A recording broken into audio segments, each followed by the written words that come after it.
Hello दोस्तों, नमस्कार दोस्तों, स्वागत है आप सभी का online data first YouTube channel पर। इस वीडियो में हम बात कर रहे हैं एक बड़ी और लेटेस्ट अपडेट के बारे में जो कि संबंधित है यूपी टीजीटी पीजीटी भर्ती की एग्जाम डेट के बारे में। यूपी टीजीटी पीजीटी परीक्षा तिथि के साथ साथ अगर बात की जाए 66,000 यूपी के प्राइमरी स्कूलों में नई शिक्षक भर्ती के संबंध में जारी आदेश को लेकर, जहाँ पे 66,000 प्राथमिक से लेकर उच्च प्राथमिक की भर्ती को लेकर जानकारी यहाँ पे देखने के लिए मिल रही है। साथ ही अगर बात की जाए एडेड जूनियर शिक्षक भर्ती के बारे में, एक एक करके सारी अपडेट हम कवर करते हैं। चैनल को सब्सक्राइब करके बेल आइकन को दबा लें और वीडियो को लाइक कर दें, जिससे कि आपको रियल ऑथेंटिक जानकारी online data first YouTube channel के माध्यम से मिलती रहे। टीजीटी पीजीटी भर्ती को लेकर आप जानते हैं कि शिक्षा सेवा चयन आयोग के माध्यम से परीक्षा कराए जाने के संबंध में जब से नोटिस जारी हुआ है, उसके बाद से बहुत सारी चीज़ें आप सभी के सामने निकल कर आ गई हैं। और टीजीटी पीजीटी भर्ती के लिए वैसे तो विज्ञापन साल 2022 में निकाला गया था, लेकिन अब शिक्षा सेवा चयन आयोग में जैसे ही कहीं ना कहीं अधिकारियों की नियुक्ति होनी शुरू हुई, उसके बाद में परीक्षा को लेकर एक अलग ही लेवल की जो तैयारियां हैं वो शुरू हो गई थी। अब आयोग ने तो पहले ही क्लियर किया था, जब अभ्यर्थी धरना प्रदर्शन करने जाते थे तो वहाँ पे आयोग इस बात को बार बार कहता था कि इस साल आपको परीक्षाएं देखने के लिए मिल जाएंगी। इस साल का मतलब वैसे तो दिसंबर होता है, लेकिन अगर जनवरी में भी हो जाए तो भी आप इसको इसी साल कहेंगे। लेकिन ऐसे में पूरी तैयारी कहने की शिक्षा सेवा चयन आयोग की थी कि परीक्षा को एज सून एज पॉसिबल करा लिया जाए। उसी के संबंध में शिक्षा सेवा चयन आयोग की जो अध्यक्ष हैं, उनके माध्यम से पुरानी भर्तियों के साथ साथ जो लंबित परीक्षाएं उनको कराए जाने के संबंध में नोटिस जारी कर दिए गए। परीक्षा केंद्रों से संबंधित जानकारी मांग ली गई, लेकिन जैसे ही परीक्षा केंद्रों को लेकर जानकारी मांगी गई अलग अलग जिलों से, उसके बाद में यहाँ पर सबसे बड़ी जो चीज़ देखने के लिए मिली वो ये है कि टीजीटी पीजीटी परीक्षा कराए जाने को लेकर और टीजीटी पीजीटी परीक्षा की डेट की घोषणा के बारे में अभ्यर्थियों के माध्यम से शिक्षा सेवा चयन आयोग के ऊपर किए गए धरना प्रदर्शन की वजह से शिक्षा आयोग अब जल्द से जल्द इन दोनों परीक्षाओं को कराए जाने की तैयारी कर रहा है। लेकिन इसी बीच आप जानते हैं, आपके सामने दो जानकारी हैं। एक जानकारी वो है जो शिक्षा सेवा चयन आयोग चाहता है, दूसरी जानकारी वो है जो अभ्यर्थी चाहते हैं। आयोग क्या चाहता है उसको लेकर आपको कंफ्यूजन नहीं होना चाहिए, दोनों चीज़ें अलग अलग हैं।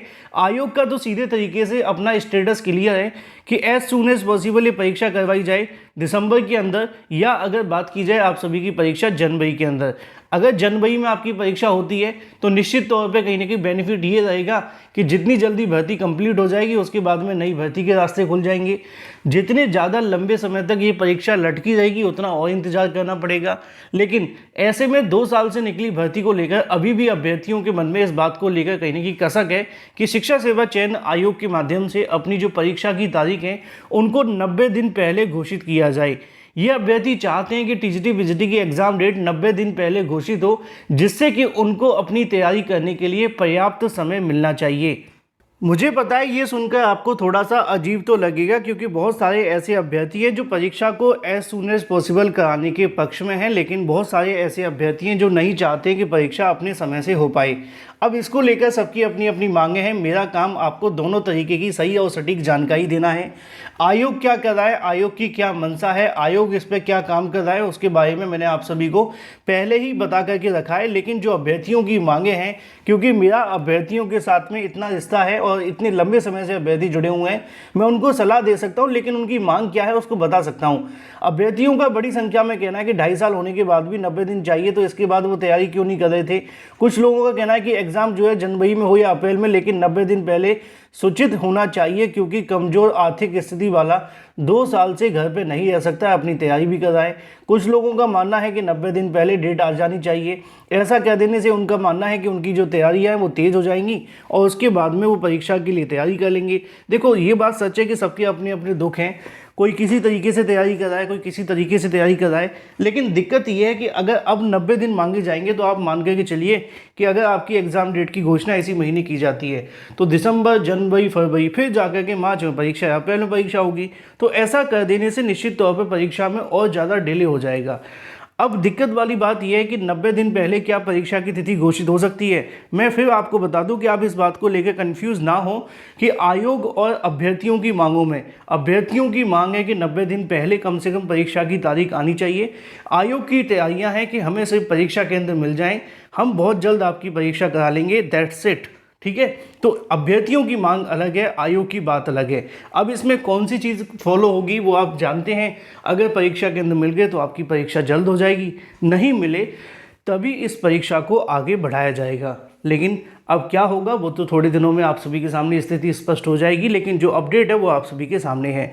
अब बड़ी संख्या में अलग अलग तरह के अभ्यर्थी जो चाहते हैं, देखो परीक्षा जल्दी हो जाने से बेनिफिट यही रहता है कि ज़्यादा लंबे समय तक यूपी में भर्तियाँ लटकी रहती हैं तो उसका बेड़ा गर्क हो जाता है। एडेड जूनियर को ही देख लो, इतने सालों से लटकी हुई, कुछ नहीं हो रहा है ना। अब यहाँ पे विवाद क्या था, यहाँ जो प्रबंधक थे वो चाहते नहीं थे कि जल्दी से जल्दी नियुक्ति मिले। अब ना तो उनको नियुक्ति मिली ना नए अभ्यर्थियों को मिली, मामला लटक गया। तो इसलिए परीक्षा जल्द हो जाना बेहतर है। फिलहाल आयोग के ऊपर डिपेंड करता है कि आयोग के पास में कितने परीक्षा केंद्रों से संबंधित जानकारी मिलती है और कैसे वो परीक्षा करवाते हैं। इसी के साथ हम बात कर लेते हैं अपनी अगली अपडेट के बारे में, जो कि संबंधित है टीजीटी पीजीटी के साथ साथ अगर बात की जाए उत्तर प्रदेश के प्राथमिक स्कूलों में 66,000 प्राथमिक स्कूलों में नई शिक्षक भर्ती के संबंध में जानकारी दी गई है। और ये जो 66,000 प्राथमिक से लेकर उच्च प्राथमिक की तक की भर्ती की बात की जा रही है। इसको लेकर अलग अलग समाचार पत्रों के माध्यम से जानकारी भी दी गई है। 66,000 परिषदीय प्राथमिक स्कूल बनेंगे आदर्श विद्यालय।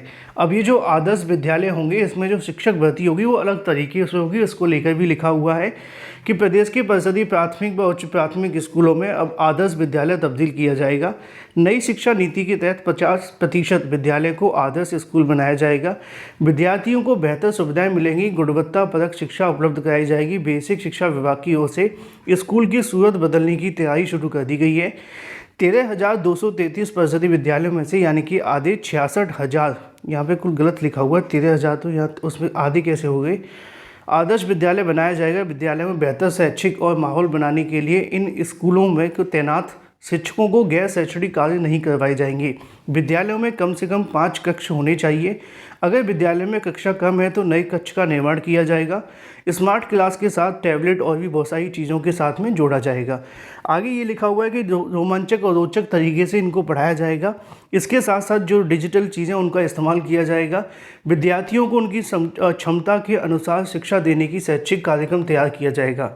यहाँ उच्च योग्यता वाले शिक्षकों की तैनाती की जाएगी। विद्यार्थियों को पढ़ाई के साथ साथ कम्युनिकेशन स्किल को और टीम वर्क पर भी काम किया जाएगा। साथ ही साथ ये भी लिखा हुआ है कि जो ये विद्यालय इसके अंदर जो शिक्षक भर्ती हैं वो भी देखने के लिए मिलेंगी। अब यहाँ पे होने वाली शिक्षक भर्ती को लेकर बात की जाए तो लिखा हुआ है कि यहाँ पर उच्च योग्यता वाले शिक्षकों की तैनाती की जाएगी।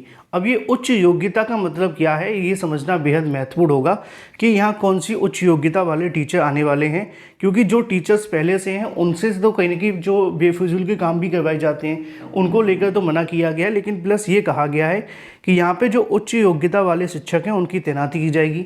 अब ये उच्च योग्यता आप ये कह सकते हैं कि कंप्यूटर वगैरह लैपटॉप वगैरह चलाने में सक्षम हो, है ना, थोड़ा कंप्यूटराइज चीज़ों को और डिजिटल चीज़ों को समझने और समझाने में बेहतर तरीके से उनकी स्किल्स होनी चाहिए, शायद उनकी यहाँ बात की जा रही है। तो इन टीचर्स की यहाँ प्राथमिक और उच्च प्राथमिक स्कूलों में भर्ती को लेकर जानकारी दी गई है और इनको कहीं ना कहीं भरा जाएगा। इससे संबंधित जो प्रोसेस है वो अब शुरू कर दिया गया है। इन 66,000 विद्यालय तो पहले से ही बने हुए हैं, उसमें कुछ करना नहीं है, बस वहाँ पे इंफ्रास्ट्रक्चर जो है डेवलप करना है और उसके बाद में टीचर्स की नियुक्ति करनी है और जो आदर्श विद्यालय बन जाएंगे। बाकी की जो चीज़ें हैं वो सारी की सारी सुविधाओं से संबंधित हैं, वो सरकार पर डिपेंड करेगा कब तक ये सुविधाएं वहाँ पहुँचाते हैं और कंप्लीट कराते हैं। बात कर लेते हैं अपनी अगली अपडेट के बारे में, एडेड जूनियर शिक्षक भर्ती को लेकर। एडेड जूनियर शिक्षक भर्ती के मामले को लेकर अभ्यर्थी पूछ रहे थे सर इस साल नौकरी मिलेगी कि नहीं, तो उसका जवाब है नहीं, क्योंकि अभी तक शासन ने इसको लेकर कोई भी आदेश नहीं दिया है, ऐसा कहना है अधिकारियों का। Thank you for watching this video.